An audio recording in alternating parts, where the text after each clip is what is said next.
this is the latest Homeland Security National Terrorism Advisory bulletin, and it seems like the focus of the federal government for terror threats has been increasingly focused on domestic threats.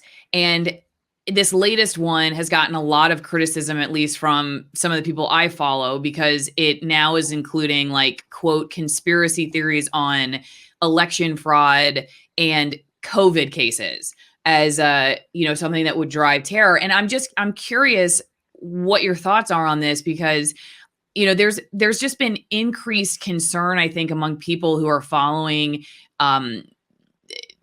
trends towards sort of increased surveillance, whether it's the government working with the social media platforms, coming after specifically people who are dissenting against the sort of mainstream COVID narrative, and just concern about like the mounting government labeling of people who are questioning what's going on with the lockdowns, with the vaccination efforts, labeling them as increasingly more threatening, almost to now being the level of a terror threat. So, what are you thinking as you see this new bulletin come out? Because I know you do have your own concerns about certain areas in the United States and that kind of stuff. But on the other hand, I know you're also critical of how the government has handled control, tactics regarding COVID and also, shutting down speech and that kind of stuff when it comes to dissent over their policy. So how are you thinking through this latest announcement?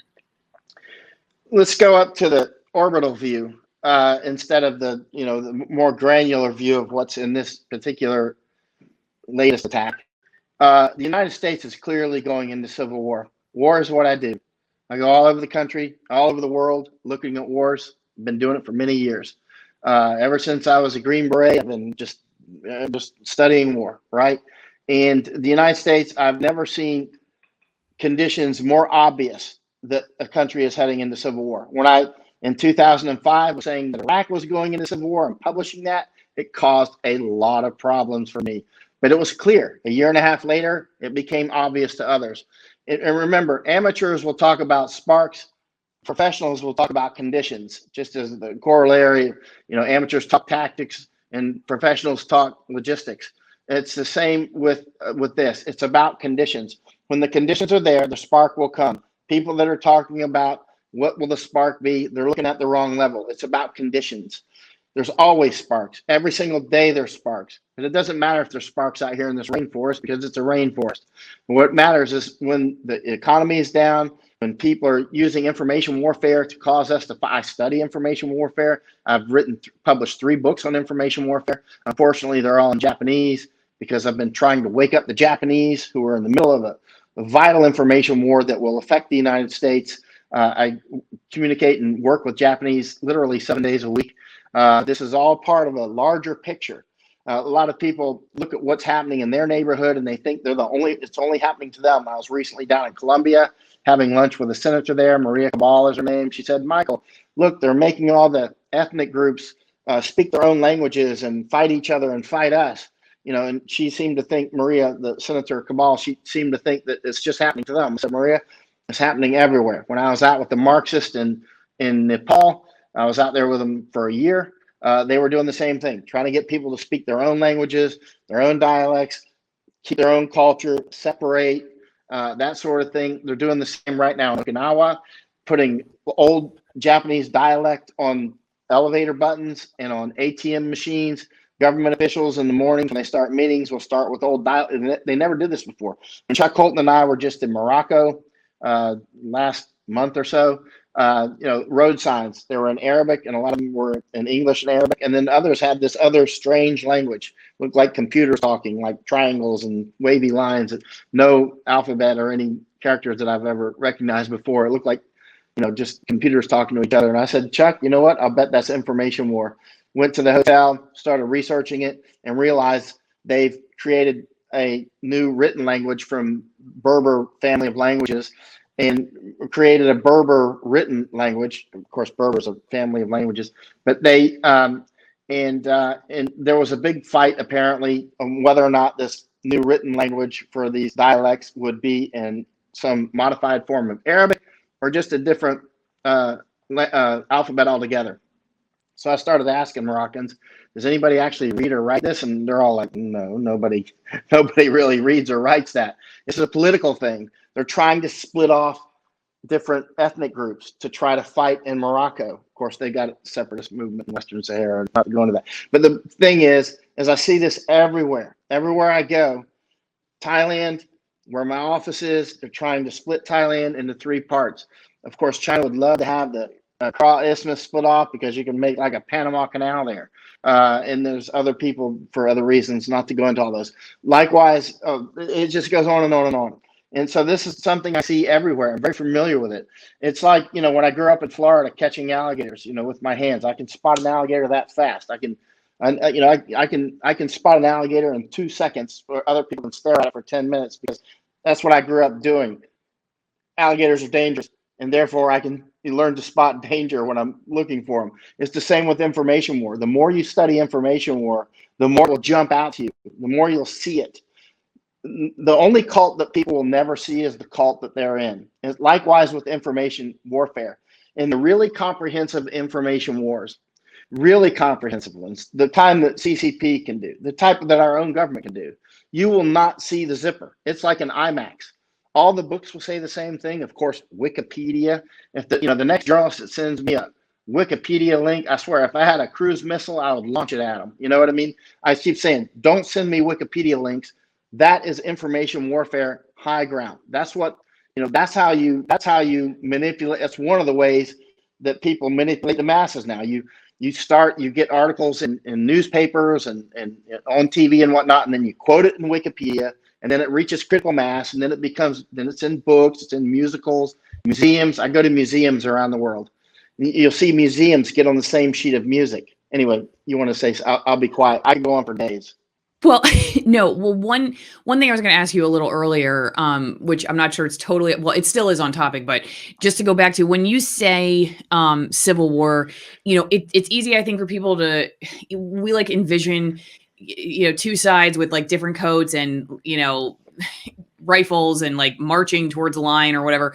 What do you think a modern civil war in the United States would look like? I definitely feel the trend towards secession. I will say, like, states, it feels like increasingly people moving to states for very firm ideological reasons more than like, I like the weather there, or I like the food, or you know what I mean? I like the topography. That's how we used to think about where we wanted to live. And now our family 100% is considering very seriously moving to a state that would not be my first choice for weather or topography, but simply for freedom. And so, and ideological reasons, and it's starting to feel like you're moving to a different country, and so I do definitely, like, even for our personal story, we feel like the idea of 50 states 50 countries versus 50 states for the first time in my life. I'm like, I don't see that as a totally, bizarre conspiracy theory anymore. I feel like there are a lot of people who think kind of that's possible. It goes that way. But what does that look like? And is that really possible? I'm just curious, like when you say civil war, I think we have thoughts of something 200, 300 years ago. Not sure if that happens in today's world or if it's a policy thing, but what's your vision of that? Certainly not like the 1861 to 65 Civil War. I mean, civil wars have many faces. Wars are like mammals. I mean, we could talk about, a civil war. One civil war, let's compare a mouse to an elephant, right? A mouse and an elephant. They both have hearts and lungs and brains and blood flow and nervous systems, all that stuff, right? So they're very similar in a lot of ways. So we could talk about that for a week. And then we could turn around and talk about how different they are. So this is the way wars are. They all have a lot of similarities, and they're all different as well. Civil war in the United States in the future. I'm very bad at actually envisioning particulars. Like, for instance, Afghanistan. I knew it would, or I strongly thought that it would melt down. You don't know anything in life, but I strongly thought that it would melt down. I published this hundreds of times, probably. I said it on hundreds of interviews, maybe 1,000, that I thought that this day would come. And people say, "Oh, you're saying that because you want it to come." That's untrue. That's like saying that I'm a doctor that says that you have cancer because I want you to have cancer. No, I'm telling you that because I want you to treat it or to get your life in order, one or the other, right? And civil war in the United States, it can happen in many different ways. One is states starting to secede, or parts of states starting to join other states in groups, as we did have in the United States, right? States are like little countries, right? That's why we have our system set up the way that it is, actually, to try to unite the states, right? Same as the European Union, trying to unite those states, right? They could split. And I could see easily tax revolts and all sorts of things. I could see eventually states issuing their own passports. For instance, the United States as a country could start revoking people's passports that they don't like. For instance, if I report something they don't like, they'll revoke my passport, right? And so how am I going to travel? I can't at that point, right? Unless I get a passport from another country, or maybe Texas or Florida will issue passports and other countries will recognize them, right?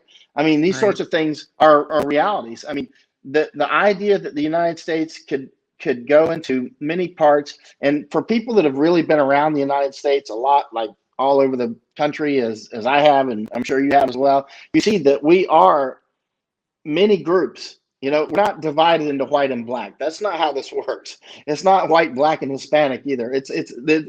We are like a coral reef of peoples and beliefs, right?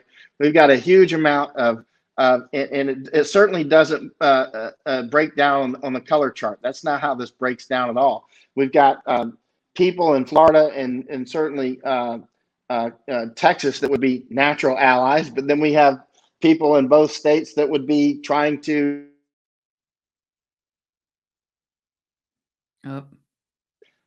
in other places. It's a lot of different groups. It's so complex. Same in Afghanistan. It's so complex. It's just like trying to figure out the jungle. Who runs the jungle, right? It just becomes so complex. There's nobody in charge, nobody in control. There's no overall Lion King, so to speak. If you like wine or coffee or both, here are two of my sponsors that help you support my work and have something great to drink while you watch my videos. The first is AllisonWinePromo.com, Allison with 1L winepromo.com.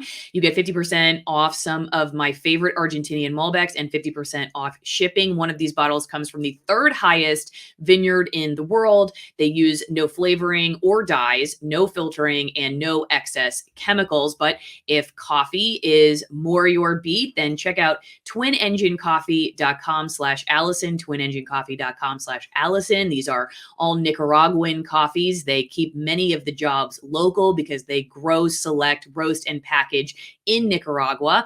They are USDA certified organic, shade grown, and high altitude. So again, TwinEngineCoffee.com/Allison, AllisonWinePromo.com. Have a great glass of coffee, a great glass of wine, and support free speech, whatever you're drinking.